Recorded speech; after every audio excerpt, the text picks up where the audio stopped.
Judge Scott Mcafee has now officially ruled in on the Fani Willis misconduct allegations in regard to Trump's Georgia election fraud and racketeering case, where he ruled that Fani Willis can indeed stay on the case, but Nathan Wade would have to step back. This reflects the opinion of most legal experts who have weighed in and those with unbiased opinions on the matter, as well as my own. In his own 23-page ruling, the judge wrote that Trump's team failed to meet the burden of proof in that Willis's relationship with Wade was a conflict of interest in any way, confirming what those of us with logic have been saying, that while not an ideal situation or behavior or something you would want your DA doing, it's far from disqualifying or reason to throw out a legitimate case. You're conflating two different things. This was just a desperate attempt at delaying or trying to save himself from the failed former president. And now Scott Mcafee dropped from the top rope, saving the day and doing what was right, though also noting that there was an appearance of impropriety and that as the case moved forward, this could harpen or harm the public opinion. And because of that is why either Willis or Wade would have to step back from the case, which while leaving the choice to them, leaves it to be a rather easy choice, as if Wade steps back, it doesn't prolong or delay the case in any way, though if Willis stepped off the case, it would have drastic effects, which is what the worry was from him ruling her off the case in the first place. Now, obviously, MAGA is furious about this. They're little crybaby snowflakes anytime they don't get their way, and they're already trying to label the entire thing as, you guessed it, fraud. It's getting kind of old. They need a new thing to point to, a new conspiracy. It's just fraud and rigging, and every single time it's the same buzzwords. But even though they're saying this, even though Scott Mcafee is a Republican-appointed Trump judge, and this comes in just the long line of attempts of Republicans trying to poison the well on these matters, from labeling Wade as unqualified from the beginning, to saying Fani testified with her dress on backwards at the hearing, to stating that she admitted that she embezzled money. Well, why were charges never brought? That's my question to all the gremlins in my comments who were asking me that.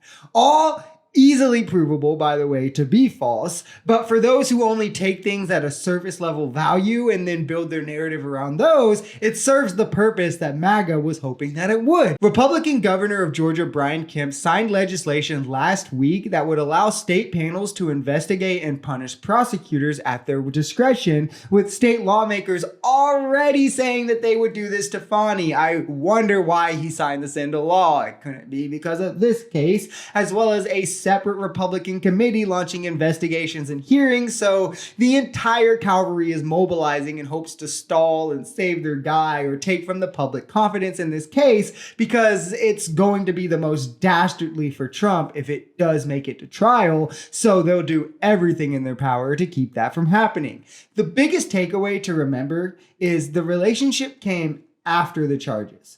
It didn't influence the prosecution. They were on the same team, and Trump's team couldn't prove any financial benefit from Fani's end as to hiring Wade or having some sort of a relationship with him. So it all boils down to a personal relationship, personal choices, which if you want to sit on your high horse and judge her or say, oh, she shouldn't have done that, blah, blah, blah, whatever. I don't even necessarily disagree with you. But when you try to take that and go a step further and say the whole case needs thrown out, it's fraudulent, they're rigging it, when we all saw Trump try to steal the election.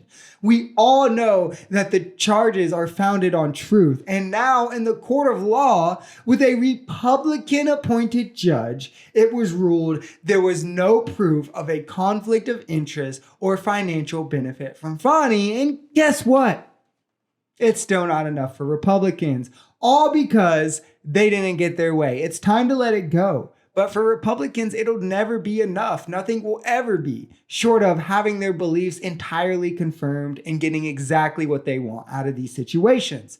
This comes also following 6 counts getting removed from the sweeping indictment and being dismissed as there was insufficient detail, which MAGA wouldn't shut up about and was hounding and was saying, aha, yeah, see, he ruled something in our favor. They loved him then, but now he's fraudulent. So I wonder if these 6 charges being dismissed by the same judge are also fraudulent and should stay in. But you can't ask MAGA more than surface level questions. And with sweeping indictments like this, it's pretty common to where the weaker charges are ones with less details that were sometimes you try to see what will stick and they will get dismissed or dropped off. Prosecutors do have 6 months to resurrect these charges with more detail, though when asked they didn't leave comment, so it's unclear if they will or not. This is something though that only stands to strengthen the case. The stronger charges are staying in and will get more focus, and if these charges are brought back, there will be more detail and evidence to prosecute. If you enjoyed this video, we're Social Society. We're a commentary channel influenced by politics, society, and the economy. We are pretty left-leaning on this channel, but we're open to our right-wingers as well.